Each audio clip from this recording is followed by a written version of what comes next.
Réalité du business online. Le business online, ça paraît compliqué à plein de gens parce qu'il y a des ordinateurs, des réseaux sociaux, de la technologie, des machins. Oublie tout ça. Tu sais quoi? Derrière les écrans, là, derrière l'écran, il y a qui? Il y a toi. Voilà. Et moi, je suis qui? Je suis un humain.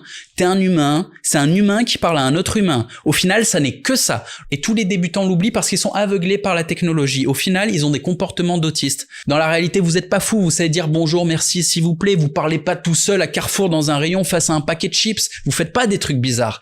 Sur Internet, si. Il faut arrêter. Il faut se souvenir, il y a des humains, on parle à des humains. Et il faut aussi réaliser qu'il y a deux mondes. Il y a le monde réel et le monde virtuel. Et il y a quasiment autant de diversité de boulot dans le monde virtuel que dans le monde réel. Dans le monde réel, t'as des docteurs, des plombiers, des vendeurs, ce que tu veux. Et dans le monde virtuel, c'est pareil. T'as plein de métiers différents. Tu peux faire tous les métiers que tu veux dans le virtuel. Également, tu peux être salarié ou entrepreneur. Les deux sont possibles. D'ailleurs, si t'es débutant, être salarié, c'est pas mal. Ça te permet d'être safe. Quoi qu'il se passe, tu seras payé. Ça te permet aussi d'apprendre. Et puis même si t'es pas bon, tu peux être salarié gratuitement. Jusqu'à devenir bon et dire à ton patron, bon, là, il faut commencer à me payer, sinon je me barre. Quand t'es devenu indispensable, ton patron veut pas que tu te barres, donc il te paye. Et évidemment, si tu commences à cumuler plusieurs compétences et que t'as de l'ambition, là, tu peux faire comme moi, devenir entrepreneur online. Du coup, c'est quoi tes options? Je vais t'en présenter 7.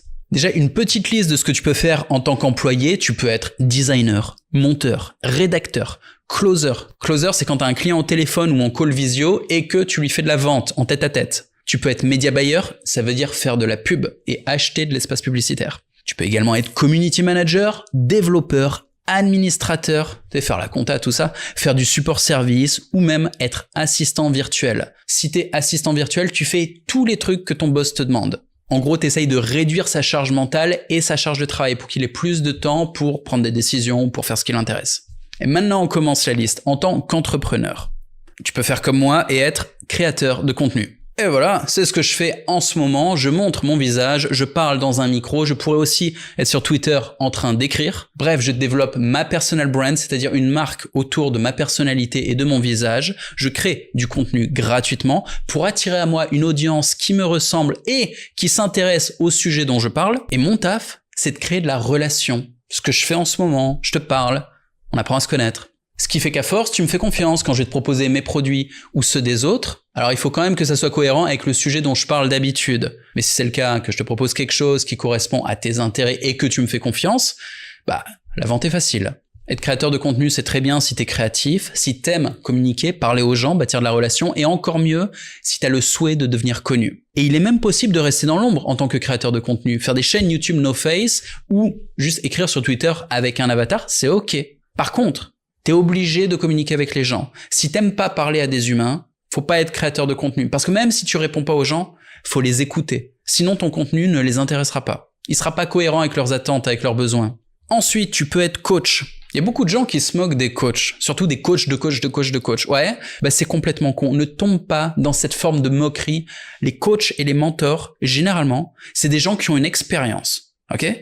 Ils ont accompli quelque chose, ils savent le faire, ils ont la compétence. Et maintenant, ils l'enseignent. C'est ok. Tu préfères quoi? Apprendre auprès de quelqu'un, au hasard, de l'éducation nationale, qui n'a jamais accompli ce dont il est en train de parler? J'avais fait un BTS en force de vente. Mes profs n'avaient jamais rien vendu. Et sans surprise, ils m'ont rien appris. Moi, je te le dis, le coaching, quand il y a de la compétence et de la pédagogie, c'est un business très vertueux. Et très simple, t'as besoin de personne, tu peux travailler en équipe réduite, tu peux être tout seul. Ensuite, le dropshipping, qui est un business que je n'ai jamais fait. Ouais, mais j'ai plein de potes qui en font, donc j'ai pu voir. Ça veut dire vendre des produits physiques que t'as pas stockés chez toi. Les produits sont souvent en Chine, mais pas forcément. Ils peuvent être n'importe où dans le monde.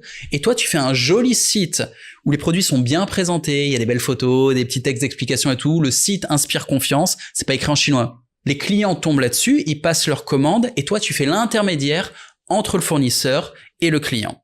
Pareil, le dropshipping a une réputation de merde. Entre les gens qui croient que c'est de l'arnaque, pas forcément. Il n'y a pas toujours une marge de x10. C'est la petite bague à 2 balles que tu vas vendre 200 balles en dropshipping. Non, c'est pas toujours ça. Des fois, il y a des boutiques de dropshipping avec des tarifs corrects. Oui, ça existe. Et les gens croient aussi que le dropshipping, c'est mort. Non, c'est pas mort.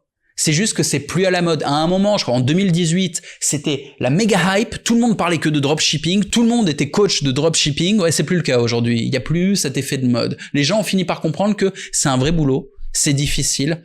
À l'époque, ils croyaient que c'était l'argent magique. Tu te lances dans le drop et ça y est. Non. Quand tu fais une boutique, il faut amener de la clientèle dessus.